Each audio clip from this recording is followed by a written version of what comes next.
Bonjour à tous, bonjour, bonjour. Nous sommes aujourd'hui avec Monsieur Adama Bal, qui est à l'autre bout du monde, on peut le dire. Salut Adama.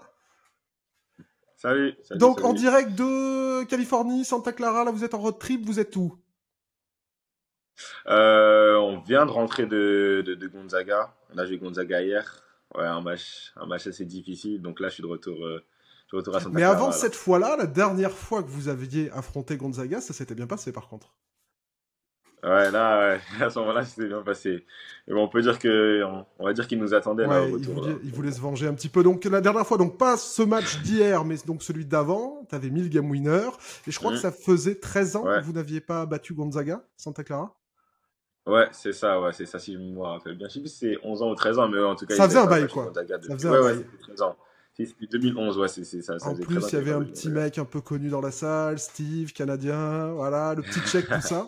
Ouais, ouais, Steve c'est Nash, ça. on va en reparler. En tout C'est- cas, merci beaucoup Adama d'être avec nous aujourd'hui. Ça fait vraiment plaisir d'avoir des nouvelles de nos jeunes à l'autre bout du monde pour savoir un petit peu comment tout ça se Ouais. passe, le plan, le développement, tout ça, le programme, tout. On va Mhm. aborder pas mal de choses. Donc déjà, la première des choses que je voulais te demander, Adama, c'est on lit beaucoup de choses dans voilà les médias, les scouts font des rapports, les insiders parlent. Mais bon, j'ai l'intéressé, donc je vais lui demander quel type de joueur tu es pour toi. Donc je sais que c'est un exercice un peu difficile parce que voilà, se décrire c'est pas forcément facile. Mais donc on a 2-0-1, on a du poste 2 majoritairement qui peut décaler en 1, je sais que tu l'as fait plus jeune, ou en 3. Mhm. Et Ouais. donc quel type de joueur tu es? Ouais, comme tu l'as dit, on va dire un arrière de grande taille. On va dire, je suis ce qu'on appelle un combo ici, c'est-à-dire que je peux jouer sur deux postes. En tout cas, à Santa Clara, je peux jouer meneur et arrière. À Arizona, j'ai même joué, comme tu l'as dit, j'ai même joué au poste 3. Donc ouais, je pense que je suis un garde, en gros, un garde créateur qui peut créer dans le tir, qui peut créer pour soi ou qui peut créer pour les autres. Et ouais, je pense que ma taille, ça me donne un avantage à ce Ouais. niveau-là. Et donc, ouais, c'est comme ça que j'écrirai assez. Ouais, je pense que c'est comme ça que Un j'écrirai grand mon jeu. guard. Assez polyvalent. Ouais, c'est D'accord. ça. Bon, mais très bien. C'est On ça, fera c'est des ça. comparaisons. Tu sais que bon, le grand public aime beaucoup faire des comparaisons tout le temps. Hein, il faut. Est-ce que c'est un Ouais. jeu qui vous amuse vous, les sportifs, ou c'est un peu chiant? Ouais, en vrai, ça fait Ouais. toujours plaisir au moins de voir, tu vois. Et puis après, ça donne aussi des joueurs à regarder, tu vois, un peu. Quand on dit oui, ton jeu te fait penser à tel ou tel joueur, tu as envie de regarder un peu plus, un peu d'analyser ce qu'il fait. Et après, non, c'est toujours Ouais. bénéfique en soi, c'est toujours On une t'a bonne dit chose. récemment, ah, tu me fais penser à lui, tu me fais penser à lui. On t'a dit un peu? Ouais, souvent. J'ai entendu Ah tout ouais, type de carrément. comparaison Ah, depuis quelques d'accord. années là. Et c'est quoi qui revient le plus fréquemment, tu peux le dire, ou c'est pas. Euh, il y a beaucoup de. Après, c'est parce qu'il a été ici aussi, donc Ouais. les gens ils ont un peu plus. Mais il y a beaucoup de Jalen Williams forcément Ah parce qu'il a ben. été ici pendant 3 ans et que les gens l'ont vu se développer, etc., etc. Donc il y a beaucoup de Jalen Williams. Mais ouais, j'en ai entendu beaucoup. Il y a eu du Caris Levert, il y a eu pas mal de joueurs qui. Enfin, pas mal de personnes qui m'ont dit que je ressemblais à tel ou Ah, tel c'est joueur vrai que dans Caris le jeu. Levert, il y a. Ouais, ouais, je vois, je vois où ils veulent en venir. En tout cas, Jane Williams, on te souhaite la même réussite que Jane Williams. Hein. Pour le coup, Ouais, on va en parler, j'espère. bah, vu qu'il vient de Santa Clara également, on va en parler un petit peu plus tard. Donc là, on va commencer par ton parcours un petit peu sportif, si tu veux un petit peu nous expliquer. Donc toi, tu es Mhm. né et formé au Mans, c'est ça? Le Mans, C'est ça. Né, petit formé au basketteur qui Mans. sort du Mans quand même. Hein. Il y en a, hein. Il y a Ryan Rupert. Hein. Ryan Rupert, en plus, on se connaît depuis qu'on a, je dirais, 7 ans peut-être. Et on a toujours joué ensemble, on a toujours joué contre ensemble. On commence à venir Vous êtes en petit à petit. contact toujours avec Ryan, avec des gars de ta Ouais, génération? non, toujours. Ouais, non, toujours. La plupart des gars de ma génération avec qui j'ai fait les équipes de France jeunes. Ryan, forcément, parce qu'on vient de la même ville et qu'on a toujours été très proches depuis petit. Après, il y a Ousmane aussi, avec qui j'étais très proche à l'INSEP. Non, il y a pas mal de joueurs avec qui j'ai partagé beaucoup d'expérience. Et ouais, on se tient au courant tous les jours, on s'appelle, on prend des nouvelles et on se supporte. Ousmane, en plus, vous avez joué ensemble dans les équipes de jeunes. Ouais, on a été ensemble à l'INSEP. Les 3 années, on a joué ensemble aussi. Ouais, ouais, Petite affiliation au KC quand même, hein, Jalen Williams, Ousmane, ouais. Ouais, il y a une petite affiliation. ouais ça arrive souvent. Ça arrive Ok. souvent. T'es issu d'une famille de basketteurs aussi. Ouais. Mon père, il a joué au basket, il a entraîné au basket. C'est lui qui Ouais. m'entraînait étant petit. C'est un peu lui, ouais, c'est lui qui m'a initié au basket un peu. Ma mère aussi a fait un peu de basket. Mon grand frère a fait du basket. Donc, ouais, Famille de basketteurs. on va dire, ouais, c'est ça, Est-ce c'est que une c'est sorte de plus famille. facile justement quand papa était basketteur? Est-ce que il dit bon ça non, tu devrais plus faire ça? Est-ce qu'il te pousse vers tes points forts? Est-ce qu'il te pousse à travailler tes points faibles? Est-ce que ça c'est des conseils particuliers en fait? Ah non, ça c'est sûr, c'est des conseils particuliers. Ça c'est sûr, c'est des conseils particuliers. C'est surtout quand Ouais, tu veux pas ouais. les entendre, mais on va dire c'est ça le plus bénéfique quoi, c'est que il suit et voilà, il essaie toujours de conseiller par rapport à son expérience à lui et à ce que lui il voit. C'est toujours bon d'avoir des avis des différents avis de Oui, et différentes puis la personnes. famille en général va pas prendre de gants, donc c'est plus direct souvent aussi. Ouais, c'est ça. Donc Ouais, donc ça c'est peut aider. ça. Ok, donc après tu es parti, j'ai noté les dates. Donc c'est en 2018 au Pôle France du coup à l'INSEP. Donc tu Ouais, avais joué ouais, déjà comme tu l'as dit avec Ryan au Mans. En 2018 ouais. t'es parti, mais avant ça, désolé, il faut en parler. À chaque fois qu'on parle de l'Espagne, de toute façon c'est triste. À chaque fois. Vous avez perdu du coup en finale U16, c'est ça, si je dis pas de bêtises? C'est ça. C'est C'est ça, c'est 2016, ça. il me semble que je l'avais noté, 2016 la date. Ah non, 2019. Qu'est-ce que j'ai 2019 mis qu'on a perdu contre 2016 l'Espagne alors en moi? finale. Ah non, c'est L'Euro U16, c'est En fait, c'est U16, oula, l'Euro je 16. confonds Ouais, tout. l'Euro Euro 16, U16, ouais. parce que ouais, toi tu es de 2003, c'est ça? De Ouais, 2003. c'est ça. Donc l'Euro U16 perdu contre l'Espagne, donc là, donc, comme on l'a dit, tu as joué avec Ousmane, tu as joué avec Victor aussi.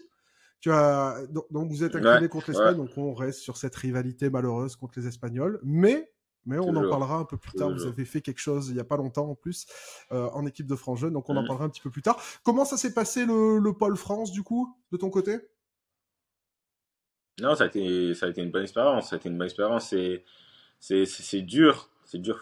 C'est un endroit où tu travailles. C'est vraiment un endroit de forme au haut niveau. C'est comme ça qu'ils te le vendent, mais c'est la réalité de la chose. Vraiment un endroit qui te forme au haut niveau avec beaucoup d'entraînement intensif tous les jours, 2 fois par jour. Et en plus, tu joues. Enfin, les deux dernières années, tu joues Ouais, en ouais, National Ryan 1. nous avait expliqué Donc, ça. Mm. contre des joueurs qui jouent à un niveau professionnel. Donc, ouais, c'est dur, mais comme je dis, ça te forme au haut niveau. Après ça, t'as emmagasiné beaucoup d'expérience pour un jeune joueur et ça donne un avantage par Ouais, rapport aux moi tu autres. vois, on avait eu Ryan en émission une fois et ça m'intéressait vachement, tu vois, de connaître les coulisses Mhm. de ce genre de choses, l'INSEP, parce que la NBA, voilà, les compétitions internationales, tout le monde en parle, mais chez les jeunes, tu vois, les formations, on a peu finalement de renseignements sur ce qui se passe. Et c'est vrai que moi je Mhm. voulais te poser une question, donc c'était prévu pour un peu plus tard, mais vu qu'on est dessus, je te la pose. Tu sais, quand on est sportif, il y a toujours, voilà, cette fraternité entre sportifs, le soutien, tout ça, mais il y a heureusement ou malheureusement, je sais pas le terme, mais cette concurrence permanente aussi entre les joueurs. Est-ce que quand on est Ouais. jeune, c'est quelque chose qu'on réalise, tu vois?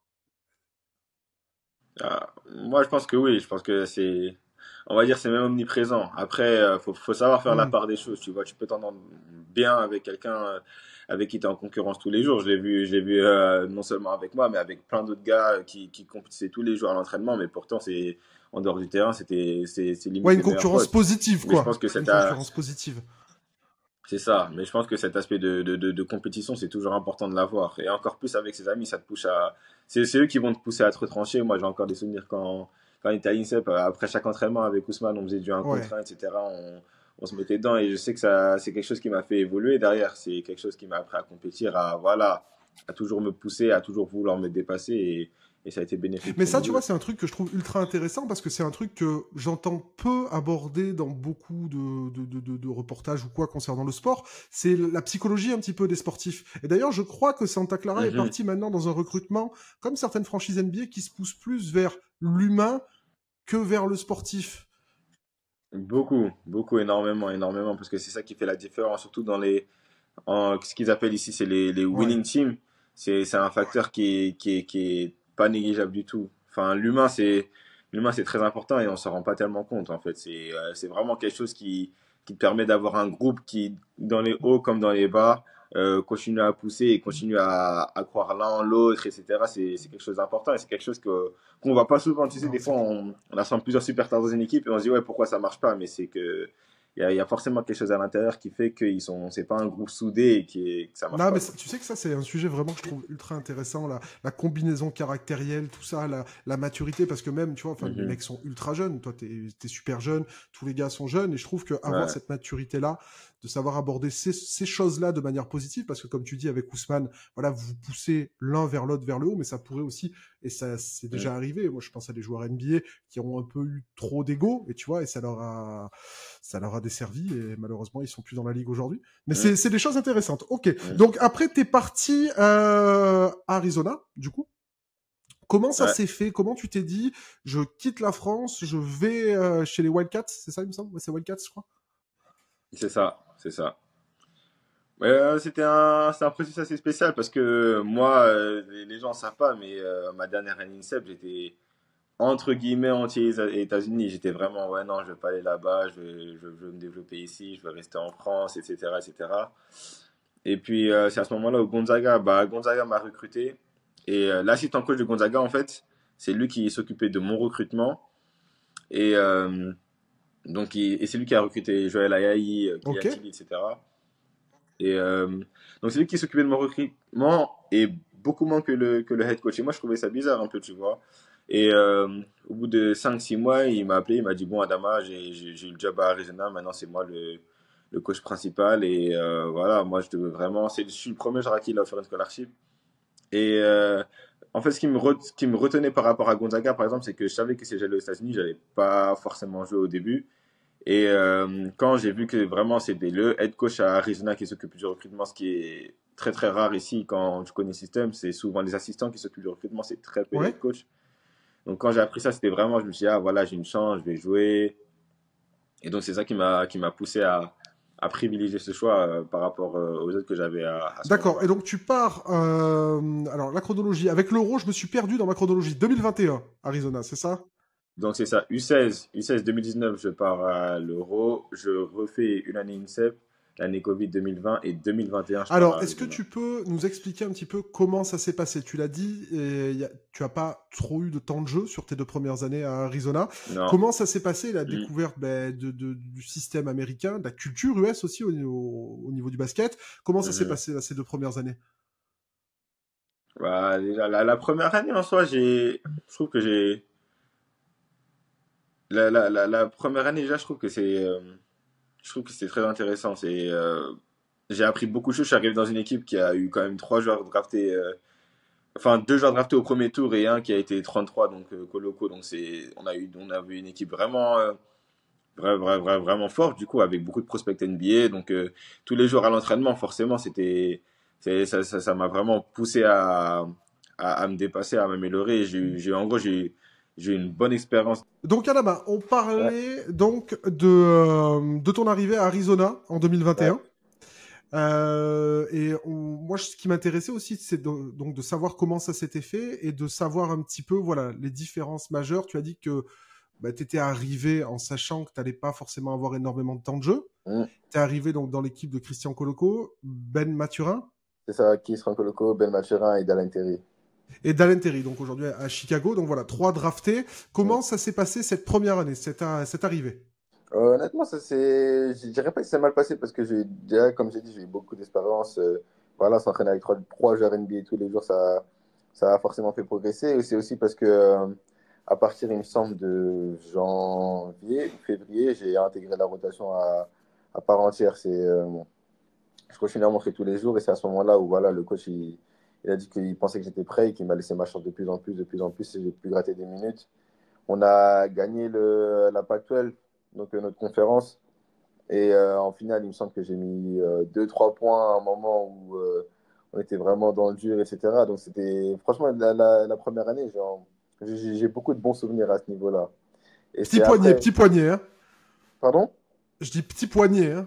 Ouais, Mais en plus, c'est difficile comme ça quand t'as peu de temps de jeu, ouais, de c'est les ça. moments où tu rentres, être efficient, être C'est efficace, ça. avoir un apport. C'est difficile, ça, hein. C'est ça, surtout que j'étais dans un rôle, comme j'ai dit, que enfin, j'étais pas dans le rôle que j'ai maintenant, j'étais dans un rôle de catch and shoot, vraiment Hmm. 2D, donc corner, voilà, j'avais pas beaucoup de ballons, donc c'était vraiment le peu de ballons que j'avais, fallait que je les exploite. Et ouais, non, en vrai, cette première année, j'en retiens un peu du bon personnellement.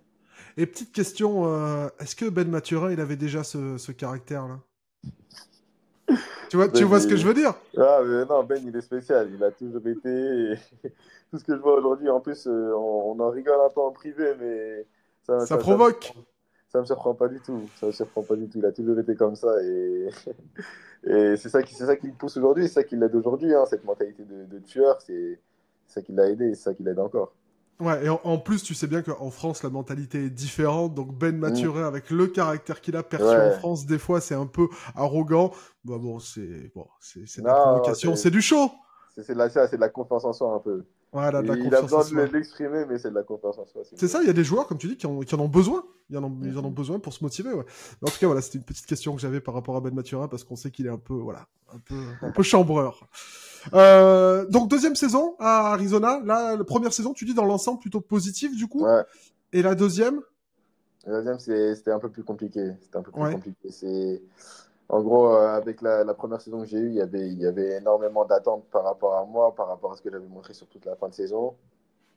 Et voilà, ça s'est pas forcément passé comme prévu. Et ouais, après, on rentre dans une période un peu plus compliquée où et à un moment, je joue quasiment presque plus. Donc, au final, tu regardes ça, tu dis la première année, j'ai un peu joué. Et là, au final, je joue presque plus. Donc, tu te dis, ouais, ça fait 2 ans que j'ai pas eu de réel temps de jeu. Et voilà, c'était une période assez compliquée. Mentalement, ça doit pas être évident, en plus, ouais, Ouais, non, ouais, ce genre de mentalement, période. c'était pas facile. Donc, fallait s'accrocher, fallait penser à, voilà, à travailler, continuer à toujours se donner. Parce que tu sais pas quand, dans ces moments-là, tu sais pas quand est-ce que ta chance arrive. Tu sais Ouais. pas à quel moment ton nom va être appelé, tu sais pas s'il va être appelé, tu sais pas s'il va être appelé 1 minute, c'est même pas. Donc voilà, le plus dur, c'est de rester dans le moment présent et de s'entraîner, d'accumuler les entraînements, d'accumuler les, euh, les, les entraînements individuels, les retours positifs. Et voilà, pour espérer, entre grosses guillemets, voir la lumière. Et comment ça se passait ces premières années? T'avais de la famille avec toi? Pas du tout? C'était. Non, pas du tout, pas du tout. Après, heureusement, tu vois, il y avait Ben qui parle français, il y avait Koloko qui parle français, même ma première année, il y avait Oumar Ballo aussi. Après, ma deuxième année, ils sont partis, mais il y avait quand même Oumar Ballo avec qui parlait français. Donc, j'avais quand même quelqu'un, tu vois, qui parlait entre guillemets. Mais ouais, il y avait pas la famille, il n'y avait personne, j'étais un peu seul. Et tu as aujourd'hui des contacts réguliers avec ta famille, etc., tout ça? Oui, Ou non, c'est. toujours, toujours, Ouais, toujours, toujours, toujours. ouais. Ça soutient fort? Ouais, non, ils Ça, suivent. c'est le principal. Ok, et donc comment après ça s'est passé? Qu'est-ce qui t'a poussé à partir? Comment ça s'est fait avec Santa Clara? Est-ce que c'était toi qui voulais aller à Santa Clara qui t'a contacté? Comment ça s'est fait un petit peu ce départ? Bah, déjà, on a perdu en marche manège assez tôt, donc du coup, j'ai pu aller à l'entraînement portage assez tôt. Donc voilà, j'ai eu une discussion avec le coach d'Arizona, comme quoi que je pensais qu'il fallait que je parte voilà, pour avoir une meilleure opportunité ailleurs, avoir l'opportunité. Il y avait une question de temps de jeu, mais c'était également aussi l'opportunité de voilà, montrer ce que je savais faire balle en main, etc. Parce que Hmm. je trouvais que à Arena, j'étais dans un truc guillemets, dans un poste où j'étais pas bridé, parce que forcément, c'est peut-être même un rôle que je retrouverai plus tard. Mais je pensais que je pouvais voilà, retrouver les sensations de jeu meneur, meneur arrière, de pouvoir créer, de pouvoir montrer vraiment ce que je sais faire à 100%. Et c'est là où Santa Clara, ça a été la meilleure option pour moi, parce qu'ils ont eu l'expérience avec Brandon Podemski et Jalen Williams, qui étaient voilà, deux gardes balle en main qui ont fait de bonnes choses à Santa Clara. Donc pour moi, c'est le fit idéal, entre guillemets, pour. Et il y a peut-être un petit euro aussi qui a compté aussi Ah non, dans tout ça? Au milieu de tout ça, ouais. énormément. Bah Vous après, avez ça c'était fait. après, parce que j'avais commis à Santa Clara et je suis parti directement à l'Euro. Mais, Ah, c'était fait avant, du coup. ouais, c'est ça. Juste avant de partir à l'Euro. Je voulais commit avant de partir à l'Euro, comme ça au moins j'avais les idées claires. Mais Donc, champion d'Europe U20 l'été hmm, dernier. Donc, ouais, vous battez Israël, je crois, en finale. ouais, c'est ça. Et donc, la France C'est sur le ça. toit, on y est. C'est ça. Ça. Après Et- avoir perdu en U16 contre l'Espagne en U20, on a réussi à prendre la coupe. Mais non, franchement, c'est une très très bonne espérance. Franchement, c'est ouais. une de mes meilleures espérances basket parce que voilà, sur de 2 saisons compliquées, j'essaie de me relancer. Je suis pas forcément en rythme. Ça faisait longtemps que je n'avais pas vraiment joué avec un bon temps de jeu, etc. Et le staff, le coach, Guillaume Bizad, il m'a vraiment aidé à reprendre confiance en moi, entre guillemets. Il m'a vraiment fait confiance, il m'a vraiment laissé le temps. Parce que quand je regarde même dans la compétition, je suis monté en forme au fur et à mesure des matchs. C'est qu'au début, c'était un peu compliqué. J'avais un peu moins de rythme, forcément, que les autres qui avaient fait une saison complète. Et puis, il m'a toujours poussé, il m'a toujours dit que ça va le faire. Et puis, à un moment, voilà, c'est une fois que j'ai repris le rythme. Et après, on a été très, très, très performants aussi. Il y a beaucoup de sportifs qui parlent justement de leurs expériences en jeune comme des souvenirs qui restent, tu vois. Ouais, ouais, Genre, forcément. c'est ce qui forge un peu le début d'une Ouais, carrière, ouais, ouais, clairement. ces compétitions-là. Donc là, ça t'a mis un petit peu sur la pente psychologique, déjà le fait de changer d'air, retrouver la confiance avec l'équipe de France, et donc là, Mm. Santa Clara en avant. Ouais, c'est ça, c'est ça, c'est ça. Voilà, après l'équipe de France, on va dire, ouais, j'avais une confiance en moi qui m'a aidé. Et quand je suis arrivé à Santa Clara, après, c'était clair dans ma tête que voilà, je savais vraiment ce que je valais et ce que je pouvais faire.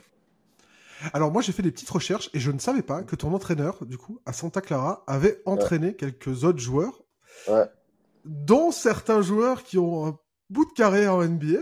ouais. Je savais pas du tout qu'il avait entraîné James Harden, Si, ton ouais, coach. ouais, il a entraîné James Harden, ouais.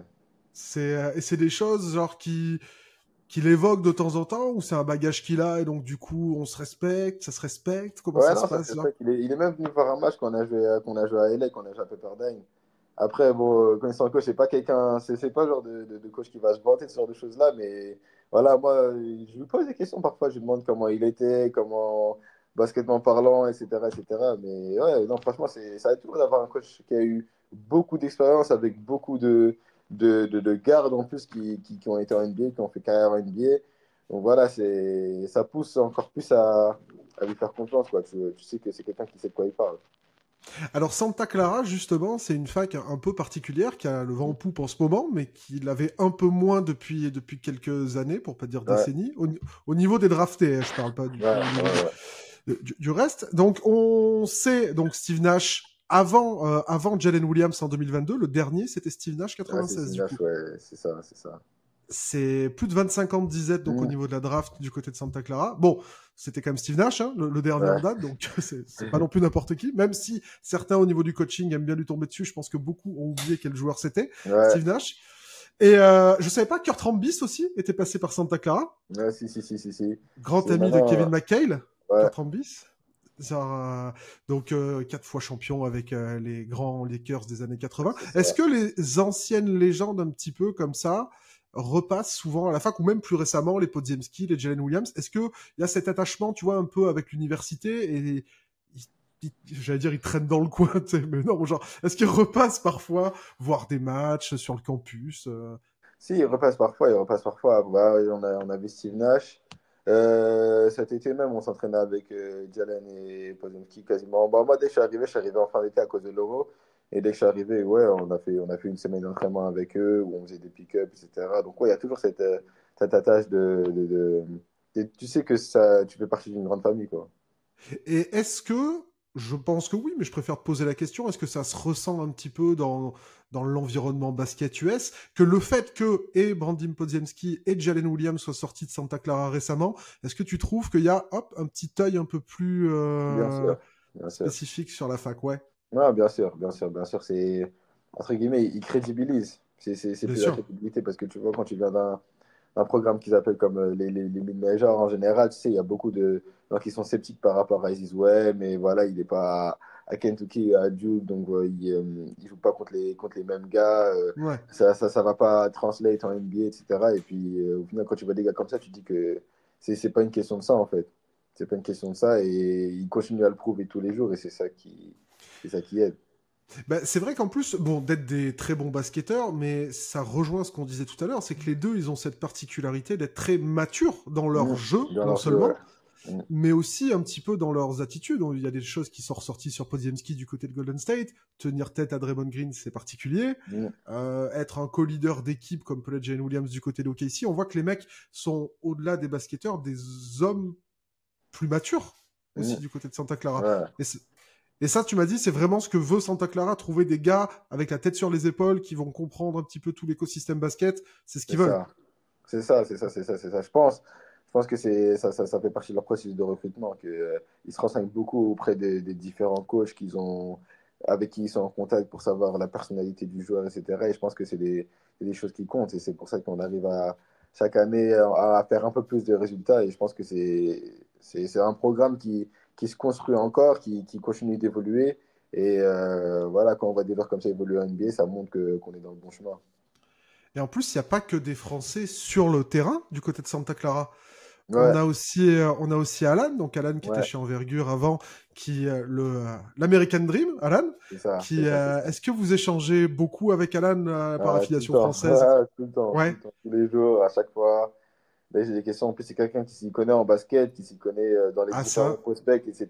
Donc, c'est vraiment quelqu'un avec qui, tu sais, tous les jours, je l'harcèle de questions. Tout le temps, j'harcèle de Ah, questions. Alan, le gymnase au fond de la Roumanie, les Landes, il a tout fait, Il a tout Alan, hein. fait, il a tout fait, il a tout Ah, mais fait. c'est bien pour lui, c'est un super parcours aussi pour lui, hein, en vrai, hein. Ouais, ouais, non, franchement, ouais.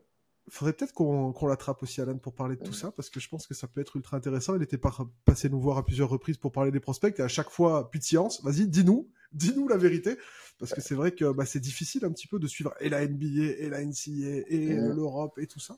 Donc Alan, en tout cas, qui est arrivé, voilà, à Santa Clara, c'est en même temps que toi? Non, l'année d'avant. L'année d'avant, Il l'année a, juste avant. il a quand même grandi. Ouais. Il a eu Brandin, du coup. Ok. Ouais. Et donc là, quels sont les objectifs sur la fin de saison de Santa Clara? Aussi bien tes objectifs individuels, perso, que collectifs. C'est quoi les objectifs? Là, on sort tout juste d'une défaite contre Gonzaga, donc je pense que c'est essayer de finir avec le meilleur classement possible pour arriver au tournoi de conférence et essayer de faire un run pour gagner, pour se qualifier à la March Madness. Et je pense que c'est possible parce qu'on a eu beaucoup de victoires références cette année. Et après, on a eu beaucoup de moins bien, etc. Ce qui fait on est un peu dans la zone au milieu et faut qu'on parte dans un run là pour se qualifier à la March Madness. Toi, tu as eu un gros mois de janvier. Ouais. Un beau mois de janvier. D'un point de vue individuel, parce que ça, tu sais, on en parlait tout à l'heure dans l'aspect concurrentiel, etc. Mm. Est-ce que, on sait que, j'allais dire malheureusement, je sais pas, que les statistiques, ça compte un petit peu aussi Ouais. pour les scouts, pour tout ça.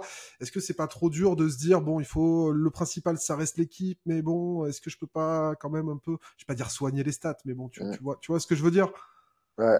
Mais je pense que et c'est ce que j'avais forcément un peu c'est cette balance-là de ouais, est-ce que je dois faire les coachs, en tout cas, ils m'ont dit un peu, enfin, avec les expériences, comme j'ai dit, les expériences passées, ça sert toujours. Et c'est que Brandon et Jalen, ils avaient vraiment cette mentalité de j'aide mon équipe à gagner et Hmm. ça va m'aider. Et honnêtement, c'est tout bête, mais c'est vraiment moi ce qui m'a aidé durant cette période, c'est que quand tu penses qu'à la victoire, que tu fais tout pour gagner, il y a des choses qui se font automatiquement, tu vois.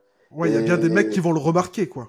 c'est ça, c'est ça. Et puis après, les stats, après, ça va tout seul avec ça. En général, quand tu penses comme ça, les stats, ça va tout seul. Parce que tu as, C'est moins de vrai. pression sur les tirs que tu prends, etc. Et que tu joues avec plus de liberté. Ouais, Tu c'est clair. t'amuses plus pendant le match. Et après, ouais, après, les résultats, ils vont tout seuls. Hein. Là, tu vois la balle rentrer encore, encore, encore. Et puis après, à la fin du match, tu regardes, tu dis, ah ouais, j'ai 20 points, j'ai mis 23 points. Tu vois. Et puis maintenant, avec toutes les stats qu'il y a, il y en a forcément une qui va montrer qu'il y a eu un impact quelque part. Ça, C'est ça, c'est exactement. C'est obligatoire. ça, c'est ça, c'est ça. Mais d'ailleurs, si tu veux, moi, je suis pas mal intrigué par tout ce qui est stats avancées et tout. Si tu as besoin d'un petit dossier ou quoi, moi, je peux t'en trouver, il n'y a pas de problème, hein. Ah On met ouais? tout ce qu'il faut, on fait tout ce qu'il Ouais, faut. Mais c'est un peu un piège, les stats, quand même, je trouve. Je ouais, trouve que c'est ça. les C'est stats tout. sans Ouais, contexte, c'est c'est toujours un peu ça, c'est compliqué. ça. Donc, ok, en tout cas, on te souhaite le meilleur à toi ainsi qu'à Santa Clara pour toute la fin de saison. Ça, Merci. vraiment, le plus haut possible. On va passer au sujet suivant, du coup, la NBA. Mm. La NBA, est-ce que Adam Abal va se présenter à la draft 2024? C'est un peu. Joker? T'as le droit des Ouais, jokers, si tu veux. c'est ça, c'est un peu tout pour dire parce que bon, la saison elle n'est pas encore finie. Mhm. J'espère pouvoir me mettre en position de Ouais. me présenter, mais voilà, c'est la draft, les stocks de draft, les trucs, c'est des montagnes, russes, surtout pendant l'année, Ah ouais, avant le combine, etc. C'est limite si je une paix. Surtout la draft de cette année, qui voilà, les gens disent que c'est une draft un peu plus faible que les autres, mais je dirais plus que c'est une draft qui est plus profond, tu vois, c'est que tu as, du mal à voir entre, je sais pas, entre 20 et 60, tu sais, c'est vraiment pile ou face, tu vois, il n'y a pas un gars Mhm. qui est devant l'autre pendant une certaine période et après, comme je dis, c'est les montagnes russes. Un coup tu Mais de toute montes, un coup tu façon, ouais. descends. Et... Moi, ce que tu dis, ça se vérifie complètement à travers les mocks. Je pense que quand Ouais, ils disent déjà un peu plus faible, c'est par le fait qu'il n'y a pas de Victor Wembanyama, il n'y a pas de c'est LeBron ça, James. c'est ça, c'est C'est ça, peut-être c'est ça. ça. Donc c'est ça aussi qui les rend exceptionnels, ces mecs-là, c'est qu'il n'y en a pas tous les ans. Mais C'est par ça. contre, c'est vrai qu'elle est dense, et il y a juste à regarder les mocks. Moi, j'avais check un peu, donc il y a Yahoo, Athletic, enfin bref, il y en a Ouais, 15 000 des mocks. Et bah, des fois, moi, je t'ai vu 16, 18, 20, des fois, je t'ai vu 32, des fois, je t'ai vu 44, des fois, c'est je t'ai ça, pas c'est ça. vu. Donc C'est je... ça, c'est ça, c'est ça. C'est pour ça que vraiment les mocks, c'est. Et encore une fois, hein, mes coachs, etc., que ils me disent que voilà, Jalen, avant la fin de saison, il était dans aucun mock. Brandin, avant la fin de saison, il devait être peut-être 98. Et tu vois, c'est vraiment des choses qui te montrent que Putain, mais ouais. jusqu'à un mois avant la draft, personne ne sait rien. Tu vois, Mais les c'est mocks, pas frustrant, ça? C'est pas frustrant, c'est Adama, de se dire, putain, je me casse le cul toute l'année, et c'est sur ça. 2 matchs, les mecs vont se dire, ah ouais, he's the guy, c'est bon, c'est C'est lui. ça. Ouais, Ouais, non, c'est ça. Non, c'est frustrant, mais c'est que ouais, ouais. vraiment, les mocks, c'est apprendre, c'est apprendre entre guillemets avec des pincettes, parce que c'est quand même une représentation de comment les gens, le grand œil basket voit. Mais on va Le dire un grand journaliste va œil, pas t'as tout te. dit, le grand œil, mais est-ce que le C'est grand ça, c'est œil, ça. il voit bien? Ouais. C'est ça, et C'est- c'est entre guillemets un GM d'une franchise NBA, il va, c'est pas le genre de personne qui va faire fuiter ses informations, qui va appeler quelqu'un qui va dire ouais, je pense que lui, je vais le prendre à cette position. Donc c'est que des suppositions, mais la vraie vérité, elle sort que très très très tard dans le processus. Donc pour l'instant, c'est pour ça que pour l'instant, est-ce que je vais me présenter, est-ce que je serai ci, est-ce que ça, je pourrais même pas répondre parce que Ouais, c'est je tellement comprends. subjectif, c'est tellement les montagnes russes, il faut attendre d'être un peu plus établi, de voir après la saison, de voir le rendu de la saison, justement, parce que là, tu sais, les gens, ils réalisent à chaud avec les performances. Voilà, il a mis 20 points, on va le monter. Il a mis 2 points, on va descendre. Et après la saison, c'est là où on voit, ah, il a fait une saison comme ça, il a fait une saison complète, il a fait ci, il a fait ça. Donc, il y a plein de critères qui rentrent en jeu. Et ça rend ça un peu amusant pour ceux qui suivent de loin, tu vois. Mais après, Ouais, pour nous, les concernés, ça doit être un peu c'est stressant ça, nous, parfois on quand doit même, surtout hein. prendre, moi personnellement, en tout cas, c'est surtout de prendre du recul sur ces choses-là et de me Ouais. dire que voilà, tout ce que je contrôle, c'est le prochain match, les prochaines performances et pour le reste, on verra. Putain, moi, je trouve ça dur, franchement. Désolé, hein, je m'attarde là-dessus, mais je trouve ça Non, ouais, non, c'est vrai. fascinant, quoi. La pression, enfin, fascinant, non, oui, mais genre, réussir à faire malgré tout ça, te dire, putain, il y a des mecs qui sont même pas là à nos matchs, qui nous jugent, qui nous mettent dans des mocks, qui machin, qui si, parce qu'ils ont vu 3 lignes. Ton game winner, tu vois, genre à Gonzaga, ça peut te faire monter de 20 places, C'est ça, mais collectivement, ton équipe va perdre 4 matchs, ça peut te faire descendre de c'est 15. ça, non, mais franchement, c'est comme je dis, c'est des montagnes russes, tu sais jamais à quoi t'attendre. Et le pire, c'est que forcément, tu vas le voir, tu vois, avec les réseaux sociaux, tout ça, tu vois tout. Tu essaies de pas le voir, mais tu vas le voir forcément. Donc, faut surtout Ouais, pas laisser ça rentrer dans sa tête après. bah, c'est tentant aussi d'aller voir un petit peu ce que les Ah, bah gens oui. pensent de notre Oui, niveau de oui. jeu, de tout ça. Tu vas, toi, justement, voir sur les réseaux un petit peu, pas forcément d'un point de vue personnel, mais sur l'équipe de Santa Clara, sur le programme, sur tout ça? J'essaie d'éviter, mais la vérité, Ouais, c'est que je vois tout. J'essaie ouais, d'éviter, mais il y a forcément un moment où c'est trop tentant, tu vois. Je ouais, regarde, je mais tape Santa Clara, je tape mon nom, j'essaie de voir, mais bon, après. Et en ce moment, j'essaie d'éviter le plus possible quand même. bah, ouais, je comprends, ça doit pas être évident. En tout cas, grande force à toi pour Merci. supporter tout ça. Merci. Donc, rapport à l'NBA, donc ça, on en a parlé. Est-ce que donc la NBA, c'est quelque chose que tu suis encore? Parce que je sais que bah, il y a des joueurs, par le fait qu'ils soient Mhm. un petit peu débordés, ils la suivent peut-être moins, ou alors c'est pas quelque chose qu'ils ont suivi assidûment. Est-ce que toi, c'est une ligue que tu as énormément suivi, que tu suis encore énormément, ou tu as un peu lâché, tu as eu un âge d'or? Non, non, non, non, j'ai suivi énormément. Je suis un fan de basket depuis petit, donc j'ai suivi énormément. On va dire que là, maintenant, je regarde ça d'un œil assez différent, tu vois. C'est plus de voir comment les gens ils jouent, comment les équipes jouent. C'est moins un œil de fan qu'avant. Mais ouais, je regarde toujours le basket. Ouais, la NBA, c'est ouais, forcément hein, depuis tout petit. Hein. Et est-ce qu'il y a des... Bah là, je sais pas si je te mets pas dans un traquenard en te posant cette question. T'as le droit d'utiliser un deuxième joker si tu veux. Est-ce qu'il y a Ouais. des environnements que tu trouves où tu te dis par rapport à ce que tu es toi en tant que joueur, en tant qu'homme, Mhm. est-ce qu'il y a des environnements où tu te dis, bon, bah, atterrir là-bas, ça me dérangerait pas trop. Je vais pas te poser la question inverse parce que ça, c'est un peu un traquenard, mais je vais te poser Mhm. celle-là. Est-ce qu'il y a des environnements où tu te dis, ah ouais, putain, ça joue bien, ça joue le basket que j'aime, les mecs ont l'air de bien s'entendre, il y a une bonne osmose. Est-ce que tu as des équipes comme ça? Hum, Où j'ai envie d'atterrir, je sais pas, parce que ça, comme je dis, ça dépend de l'effectif, ça dépend Hmm. de plein de trucs, donc ça, je sais pas, mais des équipes que j'aime bien voir jouer, il y a OKC. OKC, j'aime bien les voir jouer, forcément. En plus, On a compris, Adam, on a là, compris, ok, on a compris, c'est bon. non, mais c'est ça, je veux dire, mis à part les joueurs que je connais là-bas, c'est une équipe qui, je trouve, qui joue bien au basket, qui a un nouveau système un peu. Ils jouent five out avec Chet, etc. Il y a aussi, bon, cette année un peu moins, mais les années auparavant, les Warriors, ça a toujours été une équipe que j'ai bien aimé voir jouer. Il y a Boston aussi, j'aime beaucoup Boston, leur façon de jouer, comment ils sont polyvalents en défense, etc. Et ouais, il y a pas mal d'équipes comme ça que d'un point de vue collectif, je me dis que voilà, c'est des équipes. Tu vois que c'est du haut niveau, tu vois. Il y a beaucoup de gens qui aiment dire que en NBA, c'est un peu moins collectif, il y a un peu moins de trucs, mais quand tu regardes ce genre d'équipe-là, tu te rends compte que voilà, il y a énormément de QI basket, il y a énormément de. euh, c'est plaisant à voir jouer, tu vois.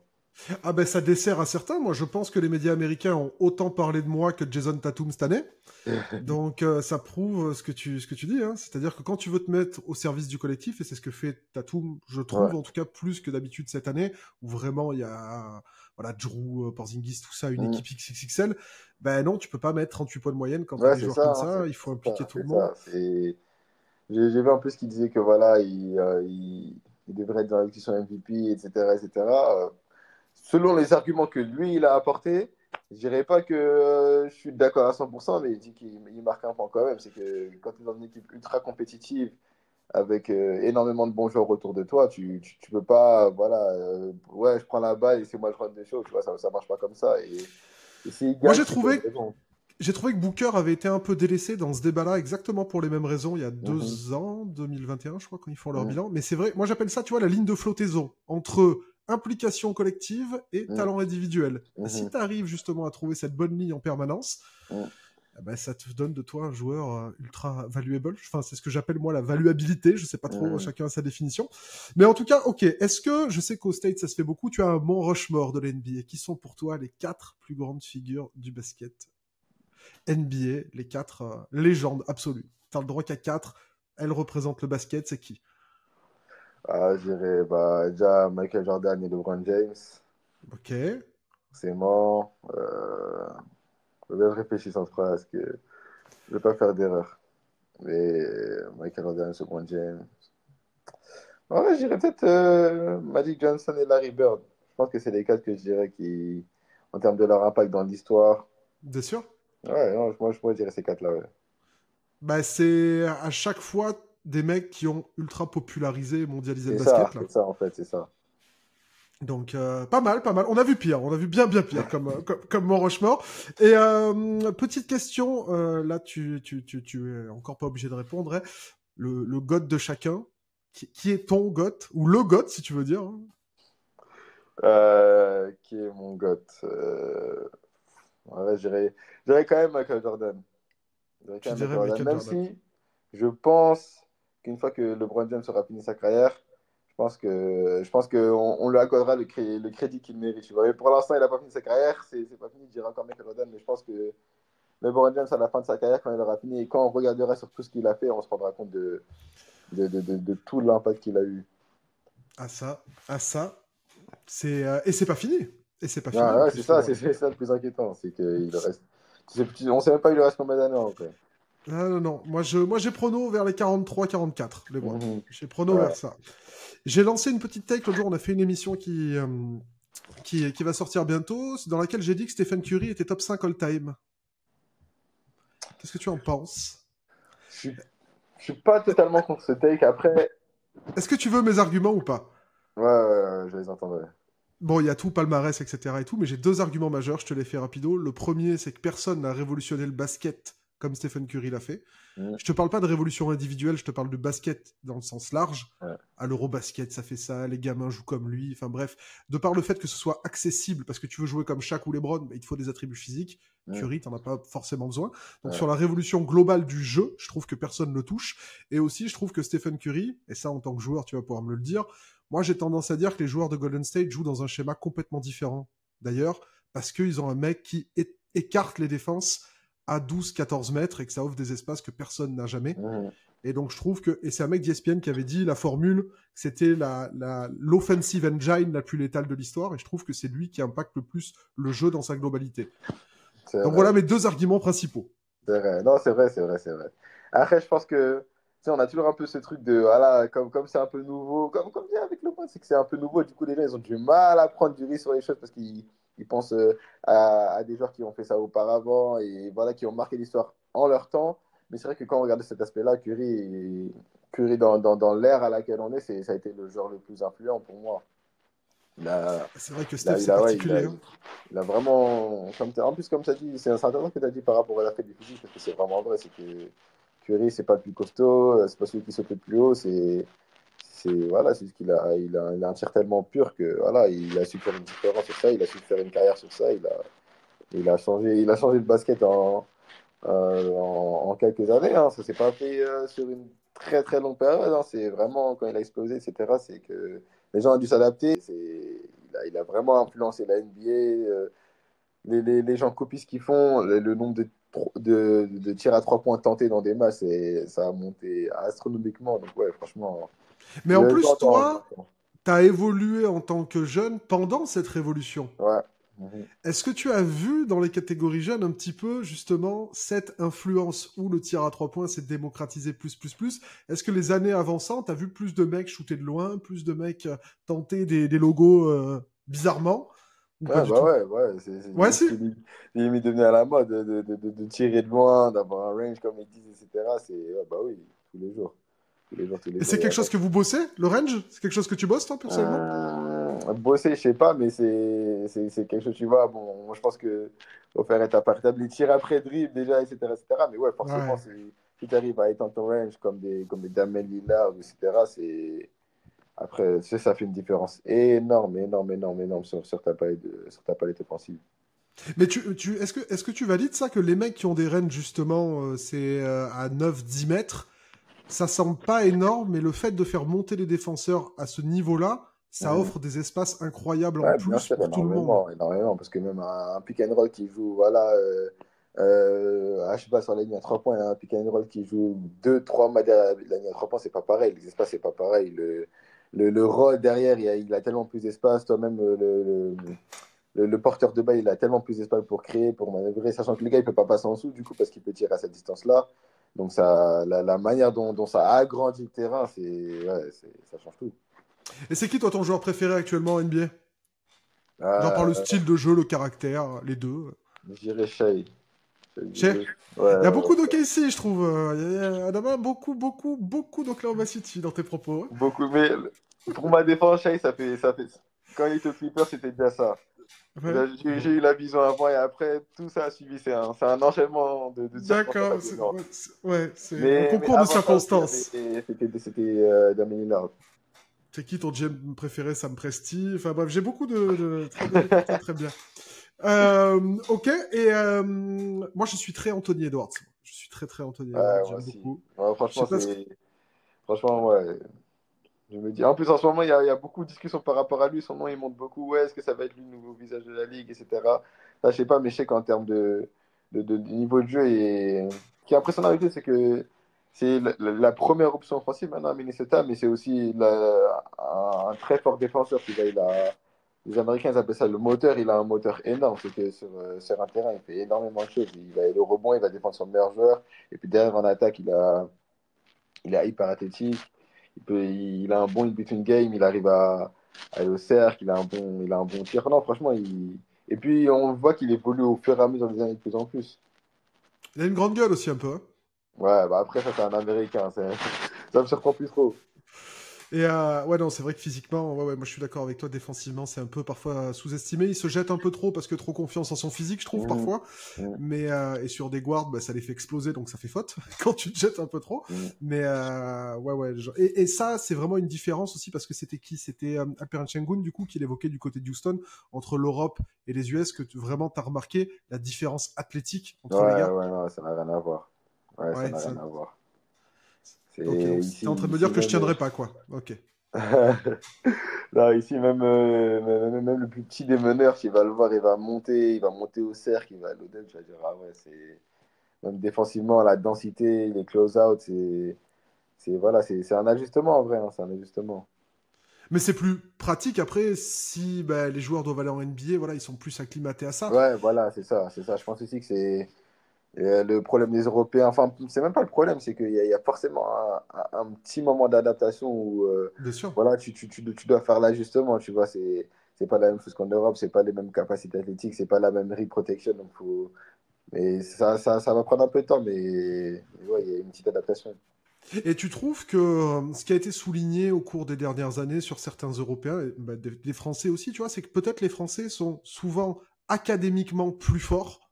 C'est des basketteurs qui comprennent, c'est des basketteurs qui vont savoir prendre les espaces, c'est des mecs qui vont comprendre la globalité d'une équipe. Mais est-ce qu'il n'y a pas ce côté manque d'initiative individuelle que les Ricains ont beaucoup plus, tu vois, où il faut un petit peu se montrer, entre guillemets. Mhm. Tu penses pas que ça manque un peu côté européen, ça, parfois? C'est possible, c'est possible, c'est possible, c'est possible. C'est vrai que après, c'est vrai que les Américains, ils ont une mentalité totalement différente. Et tu le vois qu'on va pas le basket pas totalement de la même façon sur certains points.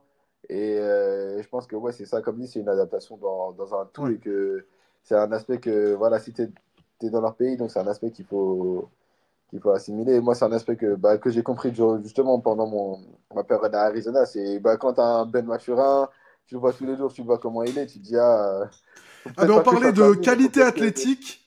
Qualité athlétique et mentalité, je crois que Ben Maturin, il a tout, là, du coup. Il a tout pour te faire Non, à ce comprendre. niveau-là, ouais, c'est ça, mais en gros, c'est pour dire que voilà, tu as une idée un peu de ce que ça prend d'être un joueur au niveau NBA, etc. Et même d'un intérêt aussi que je peux observer de très près. Et c'est peut-être un gars un peu plus, entre guillemets, altruiste, etc., qui est beaucoup plus dans un terme de playmaker, de passeur. Mais il a ce côté de, ouais, moi, je vais me montrer, je vais faire ci, je vais faire ça, et dans la mentalité. Et je pense que les Européens, quand on va NBA, les Européens qui ont assimilé ça, ça a été, ils ont directement fait la différence. Et ça se voit aujourd'hui Mm. avec les gars qui dominent la NBA. Mais c'est que, ouais, c'est un temps d'adaptation.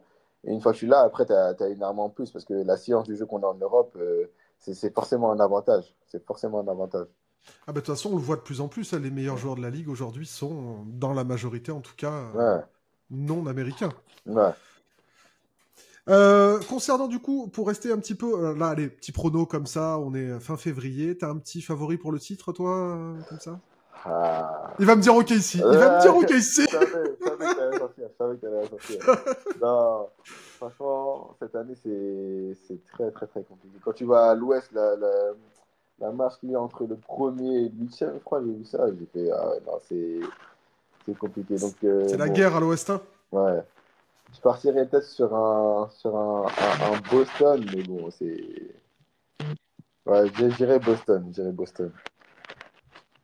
OK, on a un favori différent, mais OK, OK. Toi, tu vois qui, toi? Moi, je vois Denver, moi. Ouais,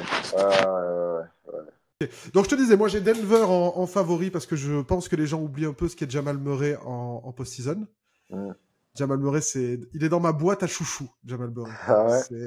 Il est dans ma boîte à chouchou. Ils sont pas beaucoup, mais j'ai cette petite tendance, tu vois, les bowlers, les mecs comme ça, moi ça me, Mhm. voilà, les petites émotions. Donc je rejoins. Mais par contre, petit bémol, je trouve qu'il leur manque de la profondeur sur le banc à Denver. Et après, C'est sinon, vrai. après Ouais, c'est Miami, vrai, Jimmy c'est vrai. Butler, on sait jamais. Je suis en train de penser à qui ils ont sur le banc. Après, c'est vrai qu'ils ont Peyton Watson aussi qui a montré pas mal de bonnes minutes, J'aime etc. beaucoup Mais Peyton Watson. Peyton Beaucoup, Watson, ouais, beaucoup. en plus, ouais.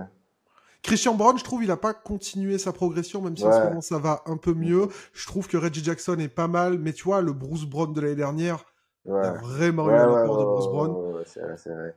Et je trouve que ils l'ont pas forcément retrouvé. Donc j'aurais bien aimé soit qu'ils aillent chercher un mec comme ça, soit un mec un peu un 3-4 assez grand qui puisse un petit Mhm. peu space. J'aimais bien Doug McDermott. Bon là il y a les buyouts donc on verra bien.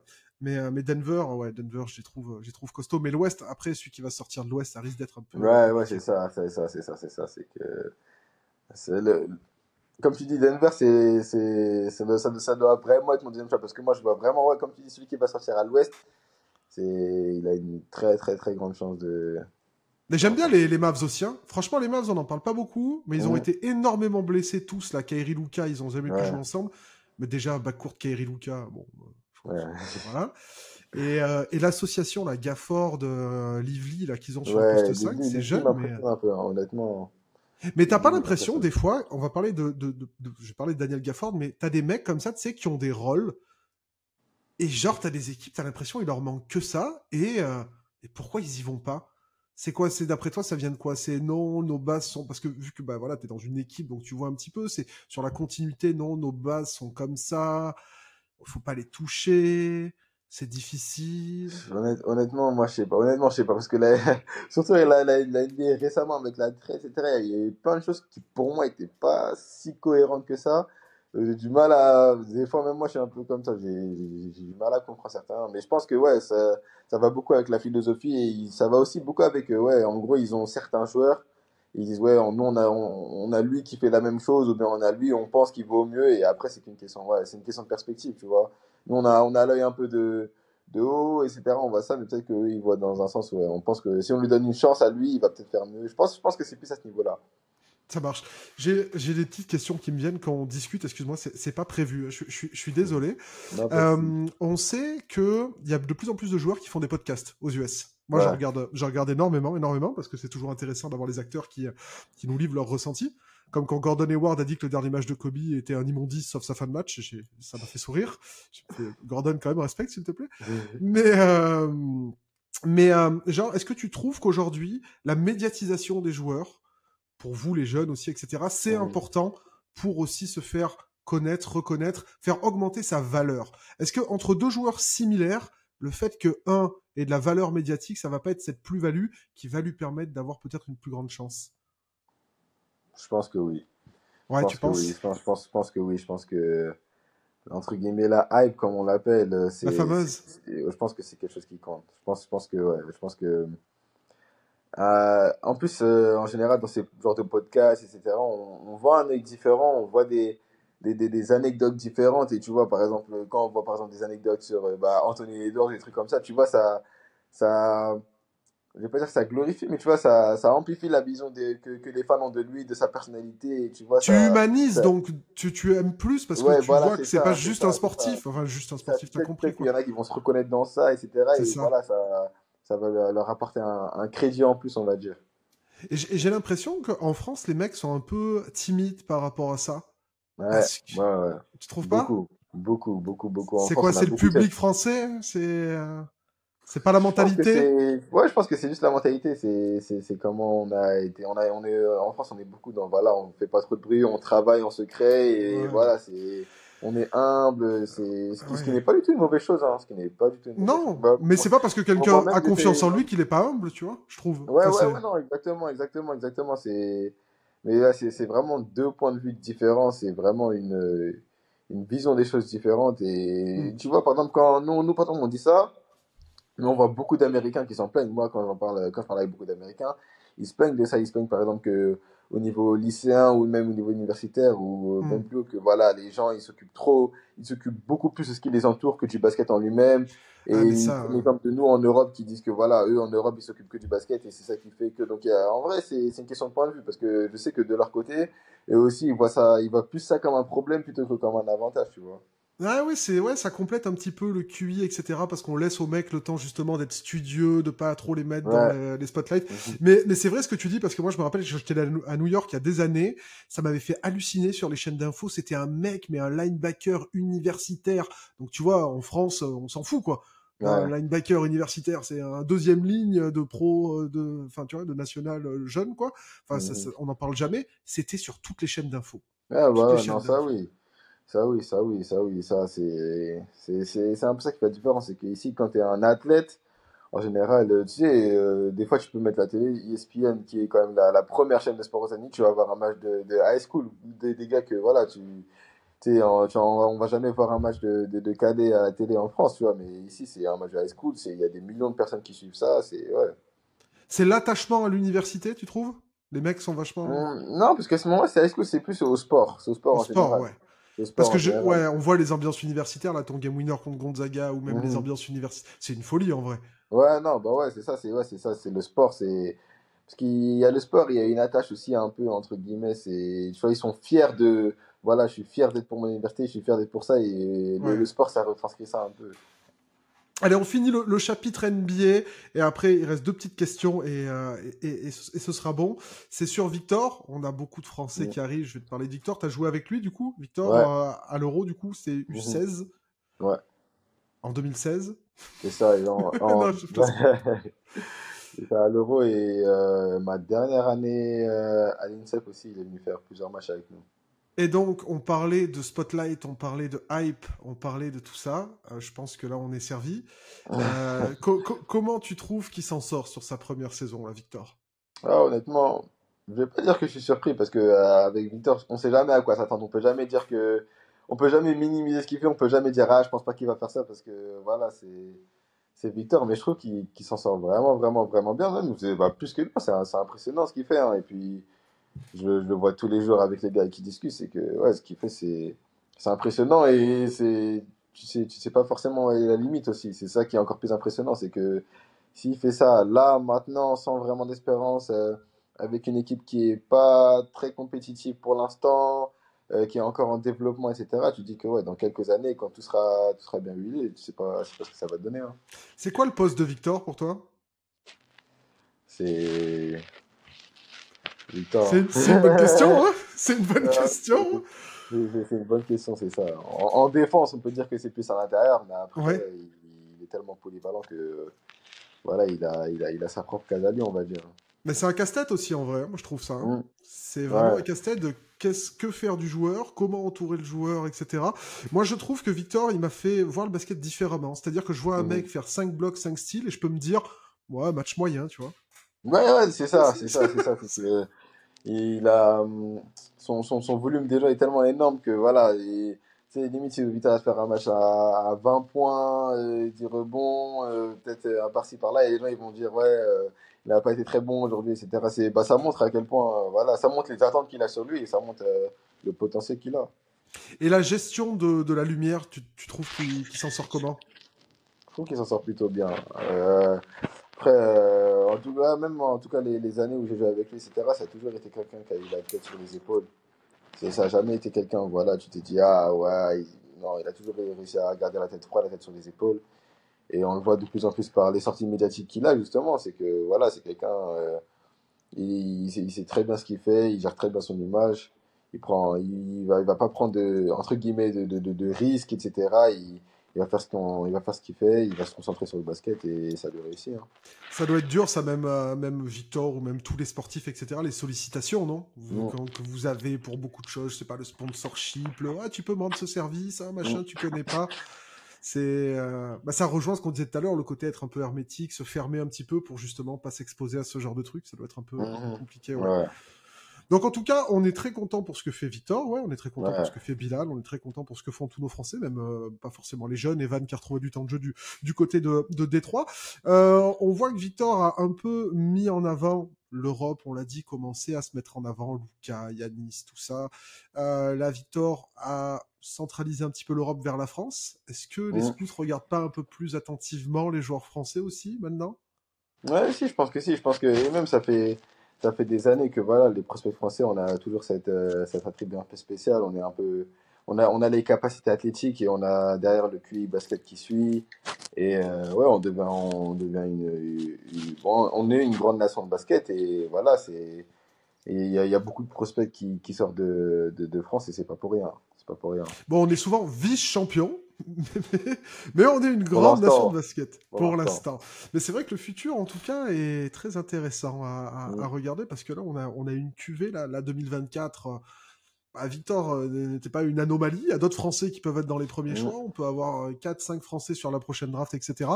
Euh, Toi, genre, tu nous as dit tout à l'heure que tu te laissais les opportunités, tu regardais un petit peu ce qui pouvait se passer Mm. d'ici la fin de saison et tu prendras pas de décision. C'est-à-dire, ça reste aussi une option de se dire, en fonction comment se passe la fin de saison, de faire une quatrième et dernière année du côté de Santa Clara. Ouais, parce que je me dis que plus que voilà, forcément, on veut tous être draftés le plus rapidement possible. Voilà, mais je pense il y a aussi ce truc de pas se brûler les ailes non plus, tu vois.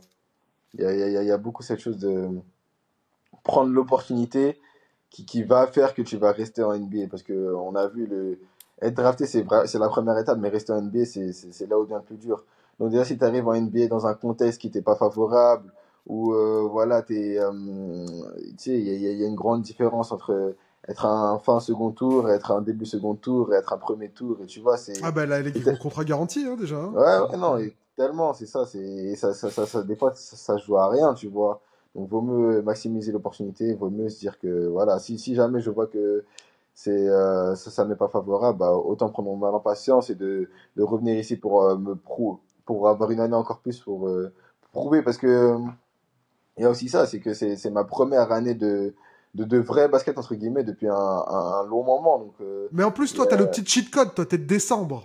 C'est ouais, le petit cheat c'est ça, code, ça. je suis de toute fin d'année, donc voilà, tu sais, les gens, ils aiment bien dire, ouais, je vois beaucoup, tu vois, je regarde les commentaires sur Terrain, ils disent, ouais, mais il est un peu vieux pour cette draft, alors que tu vois, par exemple, avec énormément, avec même la plupart des gens de cette draft, tu sais, on a 2, 3 mois d'écart, tu vois, parce qu'ici, les freshmen aux États-Unis, c'est des 2004, et tu vas avoir février, des fois même, tu vas avoir janvier, je me dis, ah, on voit comme s'il était 3 années plus vieux que lui, alors qu'au final, on a le même âge, au final, tu vois, on a Mais un ça, mois tu vois, ça d'écart. rejoint les barrières psychologiques. Je trouve que moi, je serais. Si j'étais sportif pro, ça, c'est un truc qui me dérangerait. Je sais que les étiquettes, tu vois, mais il a tel âge, mais il a tel résultat, mais ouais, mais c'est pas moi, tu vois, genre, Ouais, c'est c'est six exactement, mois. exactement. On va toujours les comparaisons. Regarde, lui, il faisait ça, et pourquoi lui, il Ah fait pas ouais, lui? Alors que tu vois, c'est un contexte totalement différent. Mais bon, c'est les aléas, faut faire avec. ouais, je Ouais, comprends. mais comme je disais, faut prendre son temps pour avoir la meilleure opportunité. Faut maximiser son opportunité. Le pire que tu puisses faire, c'est de vouloir te brûler les ailes, et que d'après, tu dois passer par un tout autre chemin, alors que tu vois, avec un peu plus de patience, tu aurais pu faciliter la tâche. Donc, ouais, moi, c'est juste à ce niveau-là que je ne veux pas faire d'erreur, et que voilà, j'essaie de me concentrer d'abord match après match. Là, par exemple, là, je reviens de blessure, donc là, faut que je reprenne du rythme, faut que j'essaie de faire gagner l'équipe, etc., etc. Et puis tout le reste après, ça viendra après, tu vois, ça, Et t'en parles ça avec tes coachs, avec Alan, avec ta famille, avec tout ça, t'en tous les parles jours, de ça tous tous les les jours, jours? tous les jours, Ouais. tous les jours. Ils m'aident justement à garder cette mentalité, parce que il met justement à regarder cette mentalité, parce que comme il dit, voilà, moi je peux essayer de parler avec du recul, mais voilà, je reste un jeune, je reste quand même quelqu'un qui a de Bah ouais. l'ambition, qui est pressé, etc. Mais voilà, ils sont là pour me dire, voilà, calme-toi, essaie de relativiser, prendre du recul, et c'est comme ça que tu vas réussir. Tu vois, on peut pas brûler les étapes. Ah ouais, putain. Ah, c'est admirable, les gars, ce genre de discours. Moi, ça c'était compliqué. Hein. Moi, je suis peut-être un peu plus Ouais, impatient. non, ouais, Du coup, petite dernière question. Là, qui a rien à voir. En dehors du basket, parce qu'on parle beaucoup, beaucoup, beaucoup de basket, qu'est-ce que Adam Abal aime en dehors du basket? qu'est-ce qu'il y a en dehors du basket? Honnêtement, j'ai pas un hobby particulier qui fait que, mais quelqu'un, j'aime bien, voilà, j'aime bien sortir, enfin, voir mes amis quand je rentre en France, surtout, tu Ouais. vois, voir mes amis, faire tout plein de choses, jouer à la console, tu vois, plein de trucs mais c'est Ça surtout, Fortnite ouais, un peu, là. Ça Fortnite, je pardon? reconnais ça. Ça Fortnite, là, je reconnais. Ouais, non, Fortnite, ça touquait beaucoup, ça touquait Ça touquait beaucoup. beaucoup, ça touquait. Ok. Ça, j'aime bien rester en lien, surtout avec mes amis qui sont en France, ou bien même avec, par exemple, les Ousmane, etc. J'aime bien, tu vois, garder un lien avec eux. C'est ça qui m'aide à penser à autre chose, entre guillemets, tu vois. Bah, c'est vrai qu'en plus, entre jeunes Français, avec voilà, la NBA dans le Mm. rétroviseur, etc., tout ça, vous avez un peu la même vie, entre guillemets, tu vois. Genre, vous Mm. pouvez mieux Ouais, c'est vous ça. comprendre, quoi, sur les ressentis, C'est ça. sollicitations, tout ça. Et il y a Mhm. un échange, justement, entre toute cette génération, tu vois, genre les mecs de l'Euro U16, les mecs de l'U20, etc. On sait que Ouais, toujours, on toujours, en a aux toujours, quatre coins du toujours, monde. On toujours. en a en Non. Australie, on en a en France, aux Ouais, c'est ça, US. toujours, toujours. Non. Avec la plupart, on est toujours en contact, tu Ouais. vois. Avec la plupart, on est toujours en Et il contact. y a une vraie solidarité, ouais, Team France, comme ça. Ouais, je pense. Je pense que oui. Je pense que oui. Je pense que, tu vois, demain, si je recroise un homme, c'est des sports partagés, tu vois, parce qu'on voit le résultat, on voit qu'on a fait le tournoi, mais avant ça, on a fait quoi? On a fait 1 mois et demi, 2 mois Bien de sûr. préparation, donc forcément, il y a une expérience partagée, il y a des souvenirs qui restent. Un 5v5 sur Touquet. Ouais, On a c'est ça. passé des Donc, moments. Ça marche. Ben écoute, merci beaucoup Adama en tout cas. C'était super sympa de ouais, t'avoir. merci à toi. Merci à Je toi. te Merci à souhaite toi. le meilleur. On te souhaite tous le meilleur. Et Merci. à bientôt. Ouais, ça marche, à bientôt.